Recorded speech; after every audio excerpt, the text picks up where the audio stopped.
Kung gusto nyo ng matibay na running shoes, New Adidas Fashion, mabibili lamang sa halagang $1,299. I-click lamang ang link sa comment section.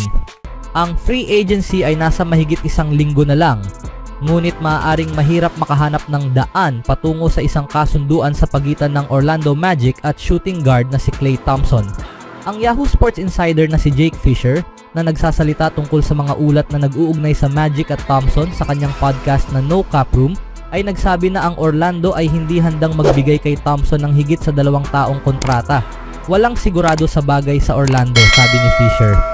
Ang Magic ay handa lamang mag-offer ng 2 taon na sweldo na mas malaki kaysa sa ibinigay nila kay Joe Ingles noong nakaraang taon. Ngunit ito ay isang data point na nagpapahiwatig na ang Orlando ay handang gawin ito. Nagbigay sila kay Joe Ingles ng 2 taon sa halagang $22 million deal. Iniulat ni Monty Poole ng NBC Sports Bay Area na si Thompson ay naghahanap ng hindi bababa sa 3 taong kontrata kung pipiliin niya ang free agency.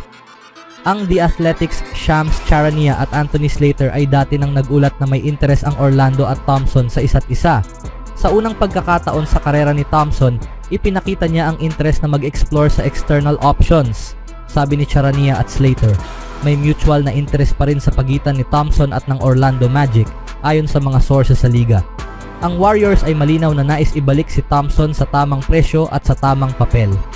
Ang papel ni Thompson sa Orlando ay magbibigay sa Magic ng isang lehitimong outside scoring threat. Ang Magic ay huling ranggo sa 3-pointers made per game. Si Thompson ay pang-anim sa all-time sa 3-pointers made at nakapagtala ng 41.3% sa kanyang mga 3-pointers. Siya rin ay naipanalo ang 4 na NBA championships at ang kanyang mahigit 150 playoff games ay magiging isang malugod na karanasan para sa ika-5 pinakabatang team sa liga. Sa kabilang banda, si Thompson ay hindi na ang parehong player na tumulong sa Warriors na manalo ng 4 na titulo. Ang isang torn ACL at ruptured Achilles tendon ay ang nagtanggal ng 2 season sa kanyang karera. Ang elite defense ay bahagi na sa kanyang nakaraan. Ang ulat ng Yahoo Sports ay nagpapahiwatig na ang Orlando ay tatanggapin ang skill set ni Thompson, pero para sa 2 taon, ngunit anumang higit pa ay maaaring makagambala sa financial flexibility ng team. Sina Franz Wagner at Jalen Suggs ay due para sa rookie scale extensions ngayong off-season. Si All-Star forward Paolo Banchero ay magiging eligible para sa parehong deal sa summer ng 2025. Ang free agency ay magsisimula sa June 30. Anong masasabi niyo mga kaibigan sa lagay ngayon ni Klay? Speaking of Warriors mga kaibigan, madalas inilalarawan ang NBA bilang isang copycat league kung saan ang champion ay nagtatakda ng halimbawa para sa iba pang 29 teams. Sa pinakabagong kampeon, ang Boston Celtics na nakatuon sa depensa at 3-point shots ay ang nagtakda sa bagong blueprint. Maraming team tulad ng Warriors ang sumusunod na sa rutang ito. Kailangan nating mag-improve sa maraming aspeto, ngunit ang mga aspeto na sa tingin ko ay agad nakapansin-pansin ay ang depensa na kailangan nating pagbutihin, sabi ng General Manager na si Mike Dunleavy sa pagtatapos ng 2023-24 season. Ito ay isang organisasyon, isang team na kapag naging talagang mahusay at nanalo ng mga kampyonato, ito ay dahil sa depensa at pagkatapos ay mayroon kang ilang magagandang exciting offensive moments na iniisip ng lahat. At pagkatapos nito, habang sina Steph Curry, Draymond Green at Klay Thompson ay tumatanda, ang shooting ay mahalaga. Mahalaga ang shooting sa liga na ito. Mahalaga na magkaroon ng mga players na nakakapag-shoot sa paligid nila. Kaya't sa tingin ko ang pagtugon dito ay palaging magiging isang bagay. Maaaring ma-address ng Warriors ang pangangailangang ito sa susunod na Huwebes sa 2024 NBA Draft. Wala silang first round pick at nasa number 52 sila sa second round. Makakahanap kaya sila ng shooter sa mga huli? Oo. Sa 30 players na nasa tuktok ng active list ng 3-point shooting percentage, 10 sa kanila ay mga second round picks o hindi mga draft. Ang pinakamataas ay napagmay-ari ni Seth Curry na may 43.1 sa third overall na hindi na draft. Ang pinakamababa ay kay Monte Morris na may 39.1% sa pang-30 na napick sa ika-51 overall noong 2017. Sa pagitan nila ay ang mga tulad ni na Sam Hauser na may 42.5, Duncan Robinson na may 39.8, Georges Niang na may 39.2 at Isaiah Joe na may 39.7 na hindi na draft. Ang 3-point shooting revolution ay nagresulta sa mas malaking pagtuon sa shooting mula sa puberty hanggang high school at kolehiyo. Maraming shooters sa amateur ranks salamat sa mga exploits of Revolutionary 1. Ang Warriors ay napagmay-ari si Stephen Curry. Mayroong hindi bababa sa 30 players na sulit isaalang-alang, ngunit narito ang 5 na pinagpipilian ng Warriors sa number 52. Una, si Jalen Bridges mula sa Baylor. Sa taas na 6'7", 220 pounds, na may 6'10" wingspan, ang small forward ay NBA ready na pangangatawan at isang 3-and-D profile.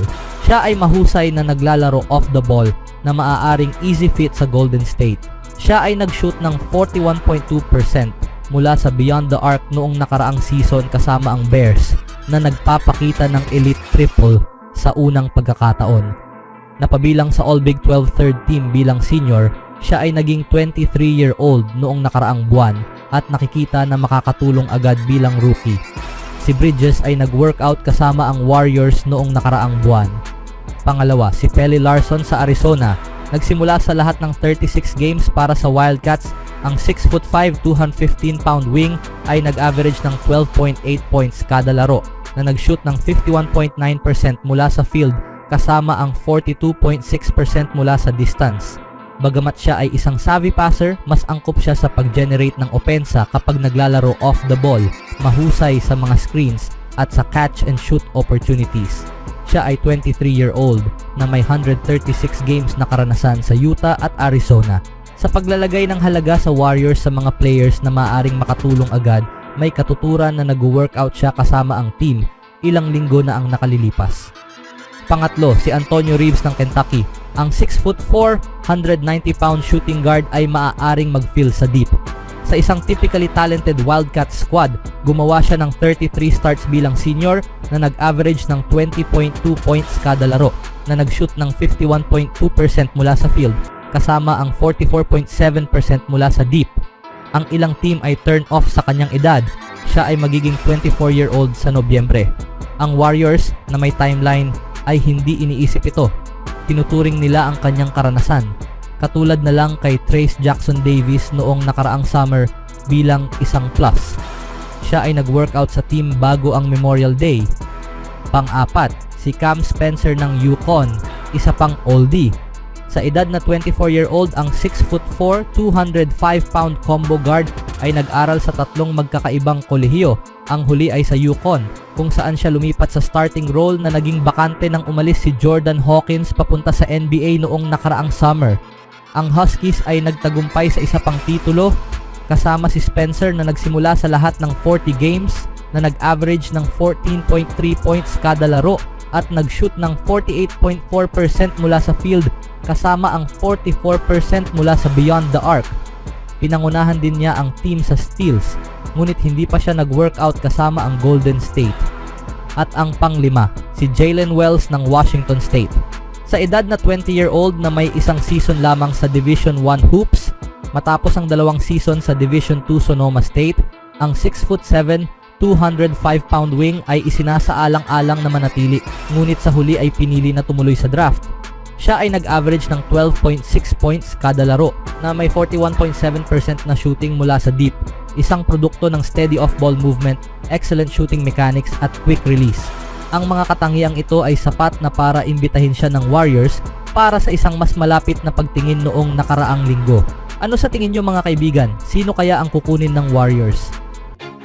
Always do it on my own, so I gotta get through it. And the only thing I know is to love what I'm doing. Never give up, never slow, till I finally prove it. Never listen to the no's, I just wanna keep moving. Keep my head up when I act, head up, that's a fact. Never looking back, I'ma keep myself on track.